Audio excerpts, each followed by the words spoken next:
What's good, guys, and welcome to another episode of Mini Football Logic. It's Zeno here, and in today's episode, we're going to be talking about the FA Cup semi-finals that happened this weekend. Now, let's talk about the first semi-final. Let's just get straight into it. Chelsea versus Man City was first up. Now, Chelsea had chances, but they didn't take them.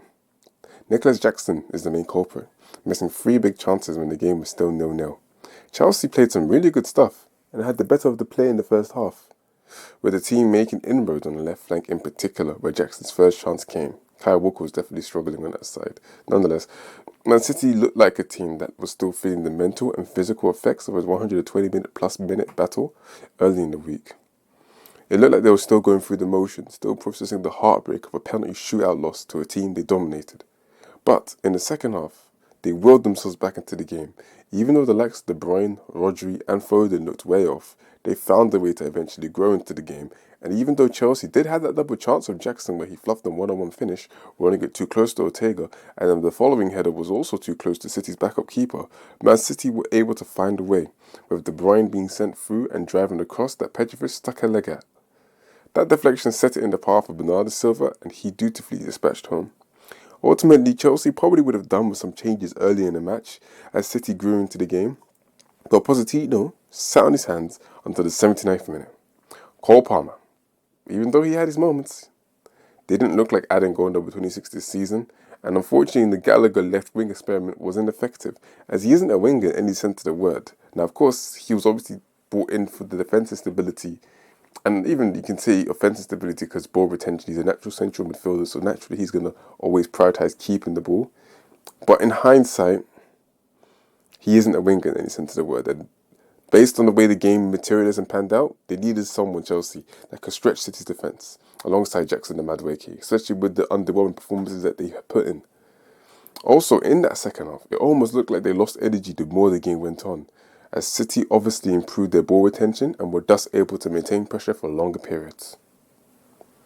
They needed fresh legs, and I think they waited a bit too long for those fresh legs to come on.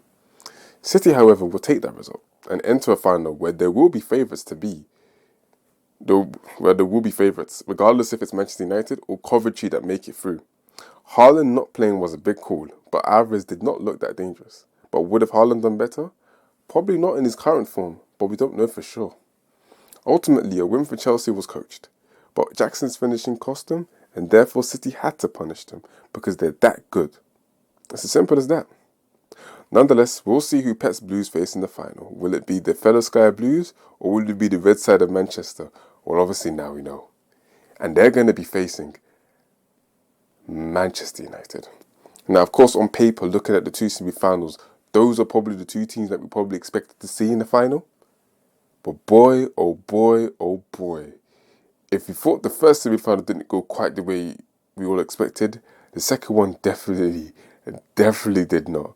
This match will go down in history as probably one of the finest, most entertaining, most stunning, and most dramatic FA Cup semi-finals ever played at the Great Wembley Stadium. Oh my word. Now, for about the first 71 minutes, the game went exactly as planned. United, even though they've had huge absentees in their defence, they've had missing a lot of key defensive players, still managed to, put out a really good back four. The only thing that looked a bit dodgy was Wan-Bissaka at left back, and obviously Casemiro playing as a centre back. But they looked largely untroubled, naturally controlled the game because naturally they had the better players, and they were 3-0 up. McTominay, Bruno, and Maguire. I didn't say in the right order. I know Maguire scored second and then Bruno, but yeah. And then somehow, something just ticked. Manchester United after that third goal got way too casual, way too relaxed. And you can't do that regardless of the level of opposition. This is too big a game for you to rest on your laurels. And they opened the door slightly. And Coventry City, they saw that little opening and they ripped all the open. Once Ellison scored that goal in the 71st minute, the game changed. For the rest of the time, it became extremely competitive. Coventry pushed and they pushed. Callum O'Hare then scored 8 minutes after Celeb's goal. And then the last dying embers of the game, Wan-Bissaka, the ball hits his hand. And Haji Wright shows that true American composure to tuck away the penalty. And the most unlikeliest of comebacks is complete. 3-3. Coventry at this point have done extremely well to get to extra time. How it's even been allowed to happen by Ten Hag's men is a criminal piece of behaviour in itself. The gap between the two teams, Coventry are, fighting for the playoffs, and they're a lot of points behind Norwich, based on what based on what I've seen on the table. They're competing-ish for the playoffs. Yeah, they're 8th in the Championship. Man United, of course, Premier League, they're mid-table as well. But Man United are a much better team than Coventry. We know that, right? But as we know, football matches aren't played on paper. Even though Man United are 7th in the Premier League, the matches aren't played on paper. And especially in the FA Cup, where we all know about the magic of the cup. Boy, a lot of magic was used here because, god damn, to go into extra time and then for extra time to be what it was, United hit the bar with Bruno Fernandes, and Coventry actually won the game. They scored in the dying embers of extra time. Yeah? Victor Torp. Haji Wright set up for him. And they completed the greatest comeback for sure in the FA Cup history. You cannot tell me a comeback that would have been greater than that. But just as it seemed, the most improbable, most unlikeliest comeback was complete. It was simply taken away from them. Simply taken away from them. And unfortunately, Haji Wright was also marginally offside. Oh my days, it was so close. It was so flipping close. Wow. Imagine if he was onside. Imagine if he was onside. Ten Hag would have been sacked right then and there. You cannot continue. I can't believe I'm saying this because I've actually kind of backed Ten Hag. I think he deserves more time. But there's some performances that you have to then sit back and realise, okay, maybe the players aren't playing for him. Maybe he doesn't know how to get them to continue to stay focused and concentrated, even though it's not really a manager's job. Only a manager can do so much for the players. This is showing that United are a long way away from where they need to be. The players are not there, they're not focused. But it's alright. The goal was offside. So we don't have to think about all this yada yada about Ten Hag being sacked. He's reached another final now. He should continue to stay in the job, but they need to back him and allow him to rebuild the team exactly in his image. But the signings he's made so far, in particular Onana and Anthony, have not inspired, future optimism in terms of trying to build a team for him. Nonetheless, the goals were for offside, and you can kind of tell that Coventry were a bit rattled in the penalty shootout. Honestly, they started off well.